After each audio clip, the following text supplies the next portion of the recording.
हरियाणा विधानसभा चुनाव से ठीक पहले कांग्रेस ने बीजेपी को बड़ा झटका दे डाला है।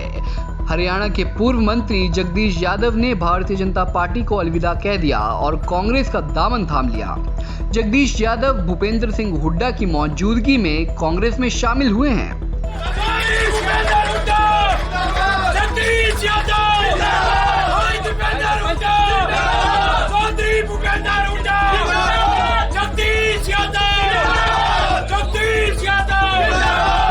इन्होंने आज सही निर्णय और सही वक्त पे लिया है और मैं समझता हूं कि अगर पिछली बार भी अगर ये आ जाते तो विधायक होते आज। जब पूर्व मंत्री जगदीश यादव कांग्रेस में शामिल हुए तो मंच का संचालन कर रहे कांग्रेस नेता ने कह दिया, जगदीश यादव ने आज सही वक्त पर सही फैसला लिया है। उन्होंने कहा कि अगर ये पिछली बार ही निर्णय ले लेते तो आज वे कांग्रेस से विधायक होते। वहीं इस मौके पर भूपेंद्र सिंह हुड्डा ने क्या कुछ कहा, सुनिए। अहिरवाल का नेतृत्व तो सारा बैठा, सभी ये कहते थे मेरे को और तो सब ठीक है, जगदीश न हो जाओ, जगदीश यादव को हो जाओ। अहिरवाल पूरा आज ये मजबूत साथी हमारे, तो मैं जगदीश यादव जी का और जो इनके साथ साथी आए हैं उनका तहे दिल से स्वागत करता हूँ। भाई हमारे जो ईमान साहब जी का भी, और इनको आपको और इनके साथियों को विश्वास दिलाता हूँ पार्टी में इनको पूरा मान सम्मान उचित स्थान मिलेगा।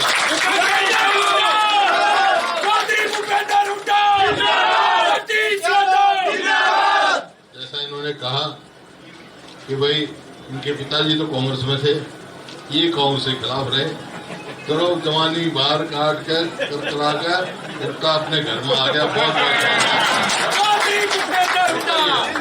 मैं विदेशों में घूमने चला गया, घर में आ गया है। और कैप्टन अजय कह रहे थे कि भाई 22 सीट है अहिरवाल की, 22 मिलेंगी, 2 सीट कांग्रेस के पास आई 19 में। तो भाई आप क्या कैप्टन साहब, जो माहौल बन रहे हैं आज देख रहे हो आप भी, आपके उल्ट हो जाएगा, 2 उनकी रह जाएंगी, 20 अपनी आ जाएगी। ठीक है ना, ये बात मंजूर है सारे को।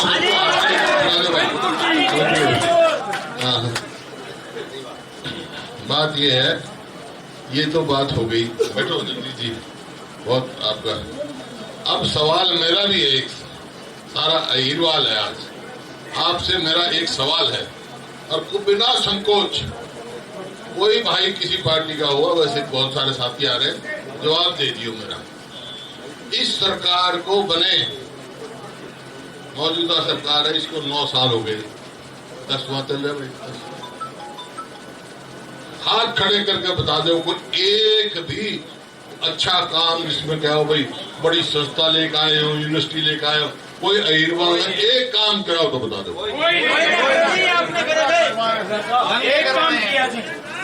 बेरोजगारी वो तो सारी बात इनने कर ली, कप्तान साहब ने कर दी, दान सिंह जी ने कर दी, हमारे अध्यक्ष जी ने कर ली, दीपेंद्र जी ने कर ली, सारी बता दी समस्या है। मैं उनका चर्चा नहीं कर रहा, वो तो सबका पता है, बहुत बुरी पता। मैं तो एक काम पूछ रहा हूँ, भाई एक काम बता दो। हाँ, एक काम चल रहा कि एम्स बनाएंगे, अब उसका उद्घाटन रखेंगे, 9 साल हो गए, 9 साल में एक संस्था। और हमारी सरकार के समय भाई शुरू हो जाओ, कहाँ से? गुड़गांव से, देश की पहली डिफेंस यूनिवर्सिटी के हमने नींव रखवाया, डॉक्टर मनमोहन सिंह से। नूह में मेडिकल कॉलेज बनाया, रेवाड़ी में एक कप्तान साहब हमारे साथी थे, इंदिरा गांधी यूनिवर्सिटी बनाई, सैनिक स्कूल बनाया, और उस टाइम जब हमारी सरकार थी, स्टेट को एक सेंट्रल यूनिवर्सिटी थी। भूपेंद्र हुड्डा ने कहा कि जिन भी नेताओं ने आज कांग्रेस का दामन थामा है उन्हें पूरा सम्मान मिलेगा। वहीं जगदीश यादव ने कांग्रेस में शामिल होते ही बीजेपी पर जमकर हमला बोला। उन्होंने कहा कि बीजेपी नेताओं के द्वारा उनसे किए गए वादों को पूरा नहीं किया गया और उन्हें धोखा दिया गया है। कि आपको हम चुनाव लड़ाएंगे, दोनों प्रदेश अध्यक्ष और मुख्यमंत्री ने आश्वासन दिया था मुझे, और मैंने उनके आश्वासन पे पार्टी ज्वाइन करने से पहले पार्लियामेंट में उनकी मदद करके उनके कैंडिडेट को 75,000 की लीड कोसली विधानसभा क्षेत्र में दिलाई थी।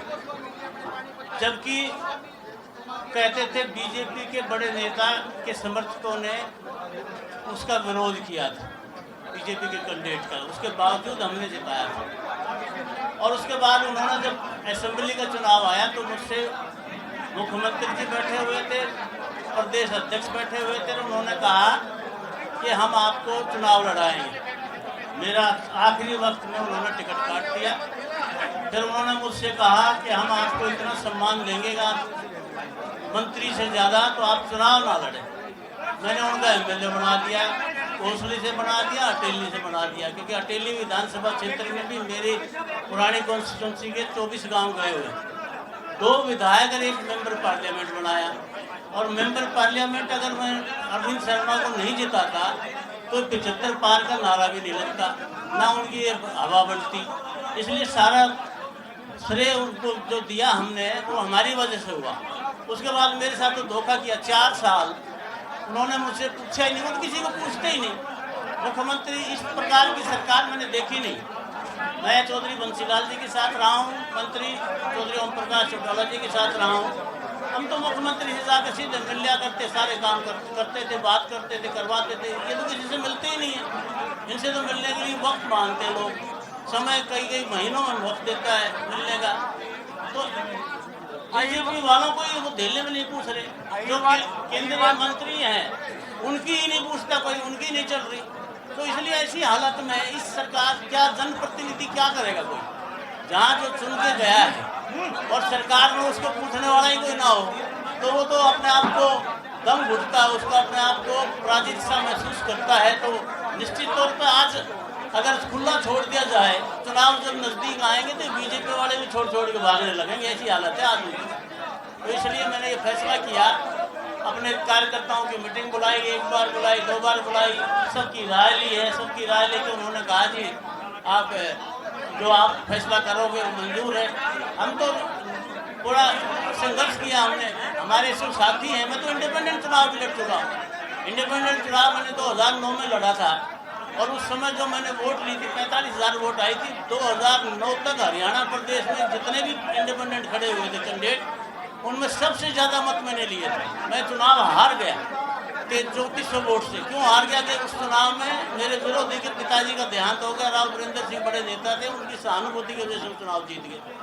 तो इसलिए इस प्रकार का रहा है कि जब सरकार में कोई सुनने वाला ही ना, उस पार्टी में रह के क्या करेगी। हमने तो जनता की सेवा करनी है। मैंने कभी कोई अपना घर तो भरना नहीं है ना। हमने एक सवाल और ले लेते हैं। राविंद्र जी साहब भी अहिरवाल के बड़े नेता हैं। जिस तरह से आज कोरम पूरा होने की बात की जा रही है, अध्यक्ष जी कह रहे थे, हुड्डा साहब कह रहे थे, आप भी कह रहे थे कि स्ट्रेंथ बढ़ जाएगी।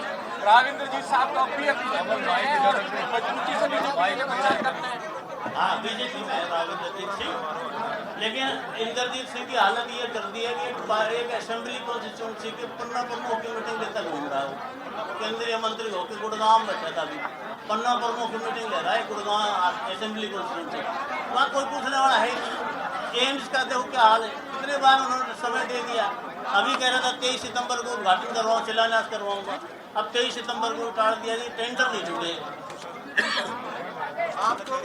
प्रशासन ने तैयारी कर ली थी 23 सितंबर को कि मुख्यमंत्री शिलान्यास करने आएंगे। ये हालत है मंत्री।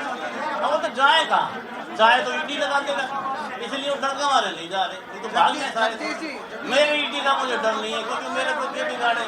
मैंने तो कभी 1 पैसे घेरा फेरी नहीं करने का, झूठ की राजनीति की, मैं जनता की सेवा करता हूँ, इसलिए मुझे तो डर लगता नहीं। थोड़े दिन पहले मनोहर लाल जी ने आपको बुलाया था। मुझे मनोहर लाल जी ने 2 अगस्त को बुलाया था। रोहतक पार्लियामेंट की जब मीटिंग ली थी उन्होंने, तो कुछ लोगों को बुलाया था। मैं जाता नहीं था मीटिंगों में, तो मुझे स्पेशली उन्होंने, उनके ओएसडी ने फ़ोन किया था कि आप ज़रूर आइए। मैं गया था और मैं उनको एक तरह से धमका के आया था। 2 तारीख को मेरी अलग से मीटिंग हुई थी उनसे और मैंने स्पष्ट शब्दों में कहा था उनसे कि मैं चुनाव लड़ने वाला आदमी, आपने मेरे साथ बड़ा धोखा किया है, आपने मेरा कैरियर खराब किया है, मेरे 4 साल जो है निकलवा दिया आपने। मैं तो इंडिपेंडेंट लड़के एमएलए बनता। और लेकिन वो फिर बोले नहीं, वो तो मेरी चली नहीं और इस बार आपको चुनाव लड़ाऊंगा।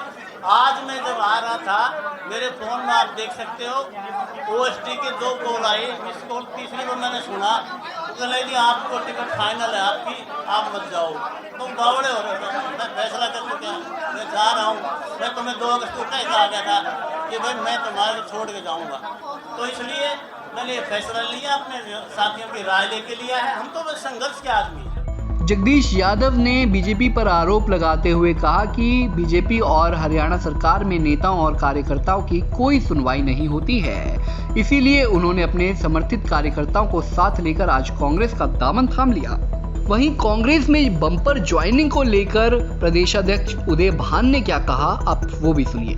ये आप देख रहे हो, आदरणीय हमारे जगदीश यादव पूर्व मंत्री हमारे साथ आज जुड़े हैं, उससे निश्चित तौर से सारे अहिरवाल में कांग्रेस पार्टी को बहुत मजबूती मिली है। और निश्चित तौर से इस समय ये हालात बने हुए हैं कि अहिरवाल में हम पूरी तरह से बीजेपी का सुपड़ा साफ करने जा रहे हैं। तो सारे लोग मिलकर राविंद्र जी साहब का जो फैक्टर होता है अहिरवाल में, क्या उससे अब कांग्रेस के लिए तैयारी हो गई है बराबर खड़े होने की? राविंद्र जी की ढूंढने से नहीं पाएगा। आज सारे एकदम एकजुट हैं, क्योंकि इनकी सारी पोल हो चुकी। राविंद्र जी जो है ना अभी भी बिल्कुल महाराजा बने हुए हैं, अपने वो कोठी से बाहर नहीं निकलते। कभी कभी जब ऊपर से प्रेशर होता है तभी है। 2 बार से वो स्टेट मिनिस्टर हैं सेंटर में, लेकिन कोई उनका कोई तरक्की नहीं हुई। पहले उससे पहले पूछो कि क्या वो भूपेंद्र यादव और क्या सुधा यादव वही खुद ही परेशान है। वो खुद परेशान है, ये भी पक्का नहीं है कि उनको टिकट मिले या ना मिले। इस समय परिस्थिति ऐसी है, वो अपनी बेटी के लिए भी जगह तलाश करते फिर रहे हैं।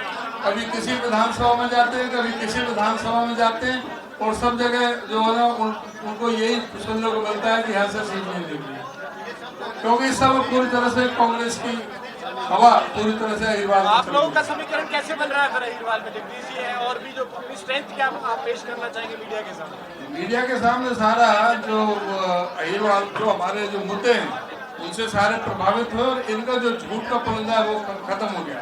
अभी बताया नहीं हुड्डा साहब ने का अहिरवाल में क्या क्या काम कराए।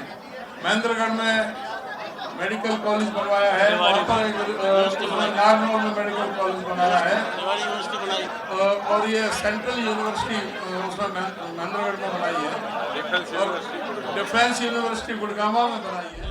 उदय भान ने कहा कि अहीर समाज के लोग कांग्रेस में शामिल हुए हैं, ऐसे में कांग्रेस को इसका लाभ मिलेगा। उदय भान ने दूसरी तरफ बीजेपी पर निशाना साधते हुए कहा कि बीजेपी में ऐसे कई नेता हैं जो परेशान हैं कि उन्हें टिकट मिलेगा या फिर नहीं। वैसे अहीर समाज के लोगों के कांग्रेस का दामन थामने से अब कांग्रेस नेता दावा कर रहे हैं कि उनके कई इलाकों में सीटें बढ़नी तय हैं।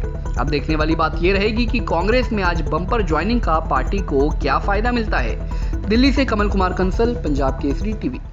हमसे जुड़े रहने के लिए हमारे YouTube चैनल को सब्सक्राइब करें और नई वीडियो की नोटिफिकेशन के लिए बेल आइकॉन को दबाएं। अगर आप ये वीडियो Facebook पर देख रहे हैं तो लाइक जरूर करें और ज्यादा से ज्यादा शेयर करें। धन्यवाद।